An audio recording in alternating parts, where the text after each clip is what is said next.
Hello students, welcome you all. स्वागत है आप सभी का ज्ञान सलाह एकेडमी के यूट्यूब चैनल पर। मैं हूं सुलभ और मेरे साथ आप लोग पढ़ रहे थे मध्य प्रदेश की जनजातियां। आज के वीडियो में हम देखेंगे क्या मध्य प्रदेश के प्रमुख जनजातीय व्यक्तित्व। मध्य प्रदेश के प्रमुख जनजातीय व्यक्तित्व हम यह टॉपिक छोटे छोटे 2 वीडियोज़ में कवर करेंगे। तो आइए इसको हम कवर करते हैं। अगर हम जनजातीय व्यक्तित्व की बात करें तो मध्य प्रदेश के सबसे पहले प्रमुख जनजातीय व्यक्तित्व हैं कौन? संग्राम साह, राजा संग्राम साह। यह कौन थे? यह गोंड रियासत के राजा थे। कौन थे? गोंड रियासत के राजा। गोंडवाना रियासत के राजा थे। इनका मूल नाम क्या था? इनका मूल नाम आम्हण दास था। क्या था इनका मूल नाम? आम्हण दास। आम्हण दास इनका मूल नाम था। इन्होंने एक प्रमुख पुस्तक लिखी। कौन सी पुस्तक लिखी इन्होंने पुस्तक लिखी थी रस रत्नमाला। रस रत्नमाला इनकी एक फेमस पुस्तक थी। और इनके बारे में विशेष क्या है? इन्हें 52 गणाधिपति कहा जाता है। क्या? 52 गणाधिपति। क्यों? क्योंकि इन्होंने 52 गढ़ों को जीता था। क्या? 52 गढ़ क्या? किले, 52 किले जीते थे। 52 गढ़ विजयी किए थे इन्होंने। इनके जो पुत्र थे, इनके पुत्र कौन थे? इनके पुत्र थे दलपत शाह। दलपत शाह। और दलपत शाह की पत्नी थी कौन? रानी दुर्गावती। रानी दुर्गावती। तो यह तीनों महत्वपूर्ण हैं मध्य प्रदेश में जनजातीय व्यक्तित्व के लिए। और रानी दुर्गावती और दलपत शाह का पुत्र कौन था? यह था वीर नारायण। वीर नारायण इनका पुत्र था। यह आपको चारों नाम बहुत महत्वपूर्ण है मध्य प्रदेश की जनजातियों के संदर्भ में, याद रखिएगा। मूल नाम आमरदास, रचना रस रत्नमाला। और विशेष क्या था कि 52 गणाधिपति कहलाते थे ये। इनकी राजधानी क्या थी? सिंगौरगढ़। इनकी राजधानी थी क्या? सिंगौरगढ़। चलिए आगे आते हैं। संग्राम साह हुए। संग्राम साह के साथ ही हमें ये चीज़ें देख लेनी चाहिए मेरे ख्याल से। किसको?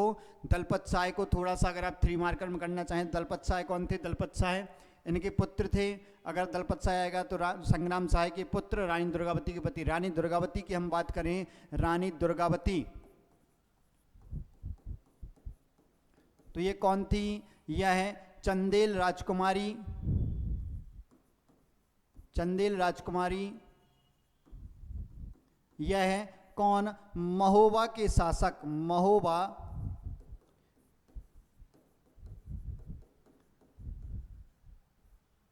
के शासक की पुत्री थी।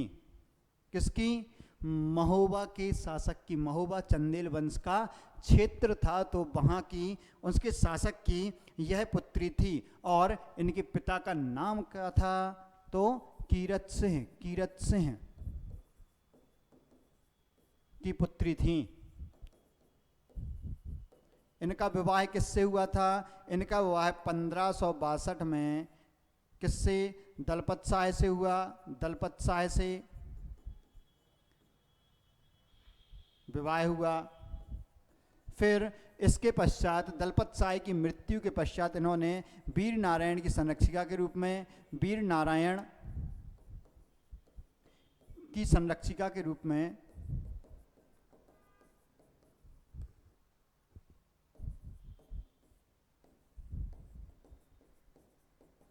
शासन की बागडोर संभाली।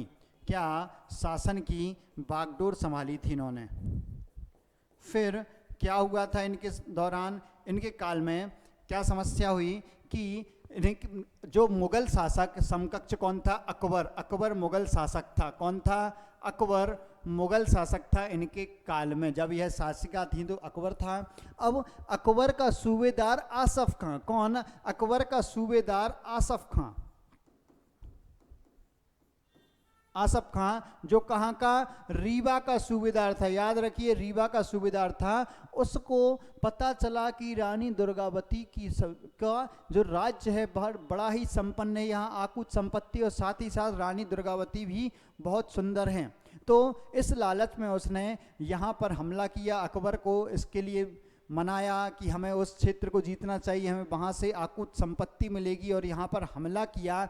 पहले तो रानी सिंगौरगढ़ से अपनी राजधानी चौरागढ़ स्थानांतरित की। क्यों चौरागढ़ क्यों स्थानांतरित की? क्योंकि चौरागढ़ दो नदियों, कौन सी? गौर नदी और नर्मदा नदी, इन नदियों की घाटियों के बीच स्थित था। याद रखिएगा, क्या मैंने बोला? चौरागढ़। कहाँ? सिंगौरगढ़ से अपनी राजधानी कहाँ स्थानांतरित की इन्होंने? चौरागढ़ अपनी राजधानी, जो गौर नदी और नर्मदा नदी के मध्य स्थित था और सुरक्षित था सतपुड़ा पर्वत के पास, इसलिए इन्होंने। लेकिन आसफ खान ने यहाँ भी हमला कर दिया, तो इनके बीच कौन सा? नर्रई का युद्ध। नर्रई का युद्ध हुआ, जिसमें रानी दुर्गावती की मतलब विजय तो नहीं हुई, लड़ते लड़ते वह यहाँ पर शहीद हुई। अपनी हार निकट देखते हुए इन्होंने अपनी कटार निकाली और स्वयं को शहीद कर लिया रानी दुर्गावती ने। वीर नारायण ने भी इसमें भाग लिया था। वीर नारायण ने बाल्यावस्था में इस युद्ध में भाग लिया था और वह भी शहीद हुआ मुगलों के विरुद्ध लड़ते हुए। तो संग्राम साय, फिर रानी दुर्गावती और दलपत साय, यह तीन नाम महत्वपूर्ण है। यह तीन नाम आप याद रखें, हम बहुत ही महत्वपूर्ण है इस दृष्टि से। चलिए अब आगे देखते हैं। तो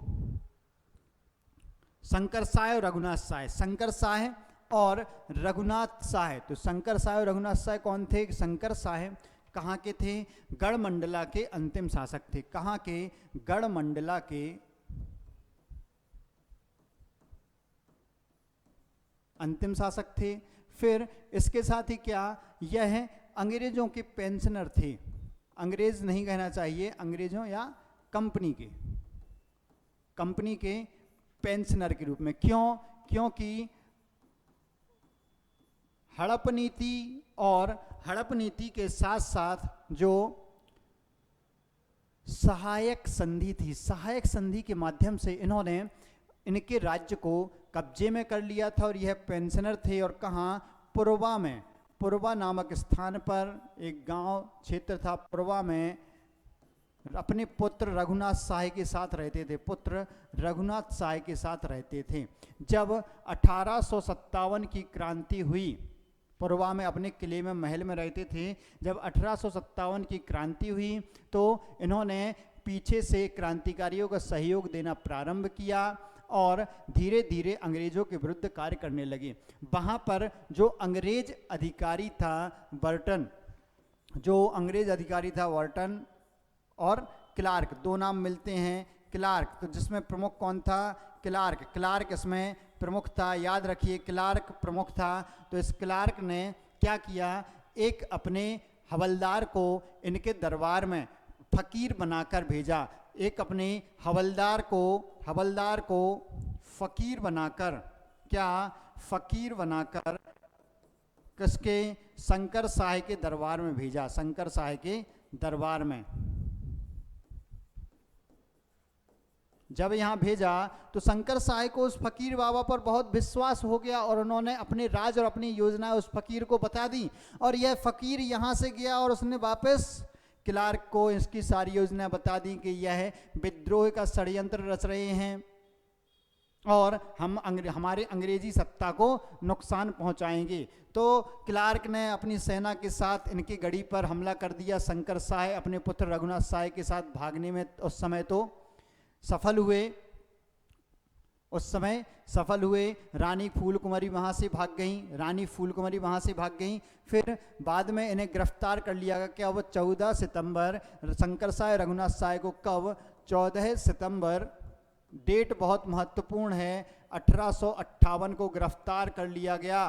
किसको? शंकर साय रघुनाथ साय दोनों को 14 सितंबर 1858 गिरफ्तार कर लिया गया। फिर कब? 18 सितंबर 1858 को इन दोनों को जबलपुर में तोप के मुँह पर बांधकर और मृत्यु दंड दे दिया गया। तोप के मुँह पर बांधकर उड़ा दिया गया तोप के गोले से। तो इस तरीके से राजा रघुनाथ शंकर साय और युवराज रघुनाथ साय का बलिदान हुआ हमारी स्वतंत्रता आंदोलन, स्वतंत्रता संघर्ष में। तो यही इनकी कहानी रही। आपको याद रखना है, पुरवा में पेंशनर थे ये। फिर किस क्षेत्र में, महाकौशल गढ़मंडला क्षेत्र में इन्होंने क्या, मेन गढ़मंडला क्षेत्र, और अवंतीबाई रामगढ़ की रानी थी, अवंतीबाई रामगढ़ की रानी थी। तो इन्होंने यहाँ से नेतृत्व किया और बाद में मृत्युदंड मिला। फिर इसके बाद हम बात करें शंकर साय और रघुनाथ साय के बाद, तो इनके बाद आते हैं, रुकिए अभी कौन रह गई, रानी फूल कुंवर। रानी फूल कुंवर, हमने पिछले वीडियो में भी इनकी चर्चा की थी। रानी फूल कुंवर कौन थी, रानी फूल कुंवर शंकर साय की पत्नी थी, राजा शंकर साय की पत्नी।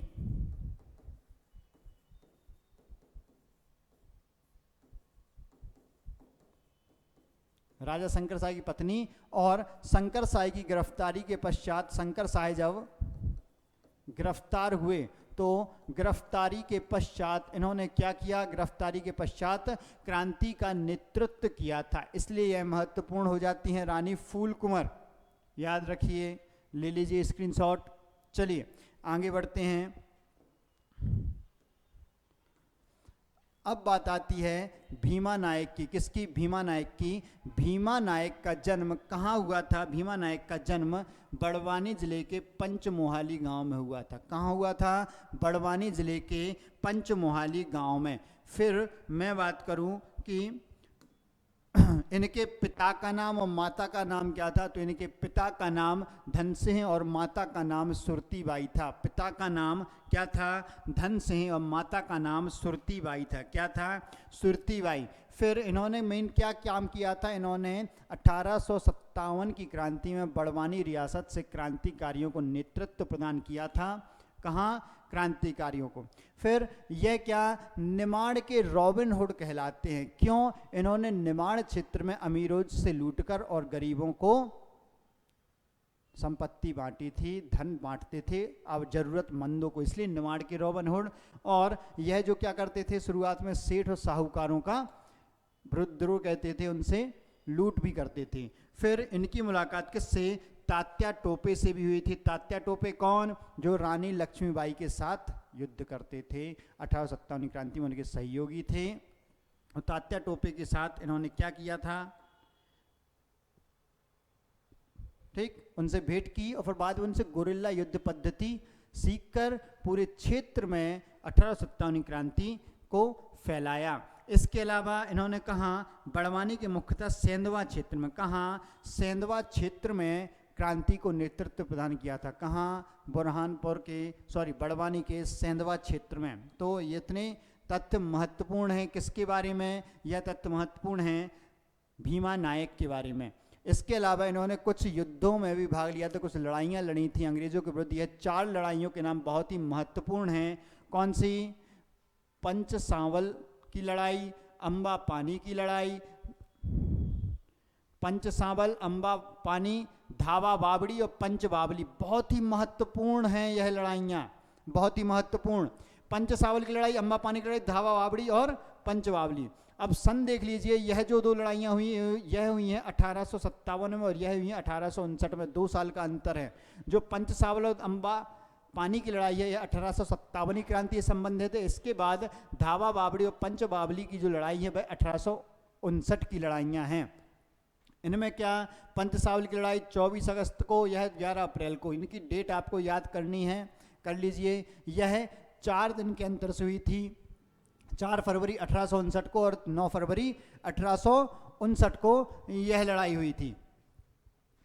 फिर हम बात करें, इन्हें अम्बा पानी के युद्ध में तीर कमान टुकड़ी का नायक बनाया गया था और ये तीर कमान टुकड़ी ने अंग्रेजों को परास्त भी किया था। जो भील पलटन बनी थी, भील पलटन के यह सैनिक थे अंग्रेजों के विरुद्ध। देखिए भील पलटन क्या, अंग्रेजों ने भीलों को अपनी सेना में शामिल किया था और उन्हें क्या भील पलटन नाम दिया था। उसी में से भीमा नायक ने अपने अपने विद्रोही सैनिकों को इकट्ठा करके अलग से अंग्रेजों के खिलाफ जल जंगल जमीन की लड़ाई लड़ने के लिए एकत्रित कर लिया था। और जो भील पलटन बनाई थी अंग्रेजों के विरुद्ध गुरिल्ला युद्ध करती थी, तो उसमें तीर कमान टुकड़ी बनाई थी इन्होंने और तीर कमान टुकड़ी में अंग्रेजों को परास्त भी किया था। फिर कब, 1868 में, कब 1868 में इन्हें अंग्रेजों ने गिरफ्तार कर लिया था। अंग्रेजों ने इन्हें गिरफ्तार कर लिया था 1868 में, और फिर 1876 में इन्हें फांसी दे दी गई थी। कब 1876 में फांसी दे दी गई थी? जो भीमा नायक हैं भाई तात्या टोपे के, किसके? तात्या टोपे के रिलेटिव थे, याद रखिएगा। तो तात्या टोपे की मृत्यु 1889 में उन्हें फांसी चढ़ाया गया, और भीमा नायक को कब? 1876 में। महत्वपूर्ण डेट है। फिर इनके लिए एक और महत्वपूर्ण घटना क्या रही कि जो बड़वानी सलावत मार्ग पर धुआंबा बावड़ी गांव है, यहाँ पर भीमा नायक का स्मारक मध्य प्रदेश सरकार ने बनाया है। धुआंबा बावड़ी गांव बड़वानी जिले में, धुआंबा बावड़ी गांव। चलिए अगले व्यक्तित्व हैं कौन? बिरसा गौंड। तो बिरसा गौंड है, इनका संबंध किससे? घोड़ा डोंगरी में क्रांतिकारियों को भारत छोड़ो आंदोलन के दौरान नेतृत्व प्रदान किया था। कब? भारत छोड़ो आंदोलन के दौरान घोड़ा डोंगरी में नेतृत्व प्रदान किया था। अब इन्होंने क्या किया था भारत छोड़ो आंदोलन के दौरान? भाई अंग्रेजों से लड़ाइयाँ की थी, रेलवे पटरियाँ उखाड़ दी थी, जो शराब की दुकानें हैं वहाँ पर विद्रोह किया था, पुलिस थानों पर अनशन किया, इस तरीके की चीज़ें की, और लकड़ी डिपो में भी आग लगा दी थी इन्होंने। फिर इनको पुलिस मुठभेड़ में, मतलब अंग्रेजों के साथ मुठभेड़ में इनकी मृत्यु हो गई थी बिरसा गौंड की। तो बिरसा गौंड। फिर अगले व्यक्ति की हम बात करें तो अगले व्यक्ति हैं हमारे बंजारी सिंह कोरकू। कौन? बंजारी सिंह कोरकू। इनका संबंध भी किससे? 1930 के घोड़ा डोंगरी जंगल सत्याग्रह से है। क्या? जो घोड़ा डोंगरी जंगल सत्याग्रह 1930 में हुआ था, जिसकी चर्चा हमने पिछले वीडियो में की थी, तो उसमें यह सहयोगी थे, और यह उसमें क्या शहीद हुए थे? यह घोड़ा डोंगरी जंगल सत्याग्रह में शहीद हुए थे। कौन? बंजारी सिंह कोरकू, गंजन सिंह कोरकू के सहयोगी थे। फिर हम बात करें विष्णु सिंह उइके। कौन? विष्णु सिंह उइके। तो इनका जन्म कहाँ? बैतूल के बंजारी ढाल गांव में हुआ था। कहाँ हुआ था? बैतूल के बंजारी ढाल गांव में। तो यह किससे? गौंड समुदाय से संबंधित थे। किससे संबंधित थे? गौंड समुदाय से। और इन्होंने भी क्या? भारत छोड़ो आंदोलन में सहयोग किया था। किसमें? भारत छोड़ो आंदोलन में क्रांति का नेतृत्व किया था, उसमें भाग लिया था। तो विष्णु सिंह उइके का संबंध किस आंदोलन से है? इनका संबंध भारत छोड़ो आंदोलन घोड़ा डोंगरी से है।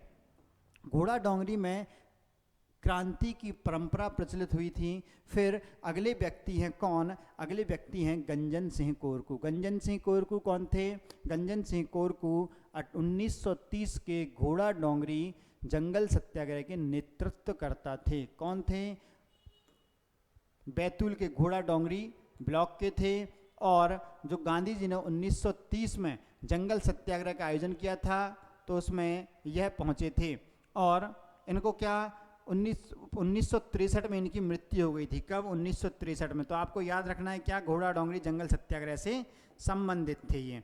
फिर हम बात करें खाज्या नायक की। तो खाज्या नायक कौन थे? खाज्या नायक भीमा नायक के सहयोगी थे। किसके? भीमा नायक के। इनका जन्म 1830 में कहाँ? निमाड़ के सांगली ग्राम में हुआ था। निमाड़ के सांगली ग्राम में। और इनका क्या? जो पिता थे वह अंग्रेजों की सेना में हवलदार थे, चौकीदार थे, और उनकी मृत्यु के बाद किसको?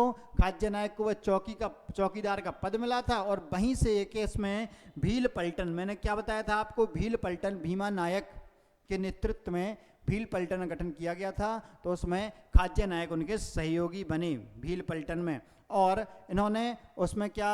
भीमा नायक का सहयोग किया। अंग्रेजों ने 1000 रुपये के इन पर इनाम भी घोषित किया था, याद रखिएगा। और अम्बा पानी की लड़ाई में इन्होंने भीमा नायक के साथ लड़ाई लड़ी थी, याद रखिए। अम्बा पानी की लड़ाई महत्वपूर्ण है इनके लिए। और फिर महत्वपूर्ण है कि 11 अप्रैल मध्य प्रदेश शासन द्वारा 11 अप्रैल को इनके खाज्या नायक शहीद दिवस मनाया जाता है। कब? 11 अप्रैल को खाज्या नायक शहीद दिवस। और कब? 11 अप्रैल 1858 को इनकी मृत्यु भी हो गई थी अम्बा पानी के युद्ध के पश्चात। चलिए अब आज की यह क्लास हम यहीं समाप्त करते हैं। एक बार चाहें तो इसको स्पीड में रिवाइज कर सकते हैं। खाज्या नायक देखा हमने, खाज्या नायक के पहले हमने देखा किसको, गंजन सिंह कोरकू को। गंजन सिंह कोरकू के पूर्व हमने देखा विष्णु सिंह उइके को। किसको, विष्णु सिंह उइके। उसके पहले बंजारी सिंह कोरकू, फिर बीरसा गौंड और उसके पहले भीमा नायक। कौन, भीमा नायक। भीमा नायक के पहले हमने पढ़े कौन, हमने पढ़े शंकर साय, रघुनाथ साय, रानी फूल कुमार, संग्राम साय। संग्राम साय के साथ हमने जाना रानी दुर्गावती और दलपत साय और वीर नारायण के बाद में। तो आज की ये क्लास हम यहीं समाप्त करते हैं। बने रहिए ज्ञानशिला एकेडमी के यूट्यूब चैनल पर। वीडियो को लाइक करें, शेयर करें और सब्सक्राइब भी करें। Thank you so much.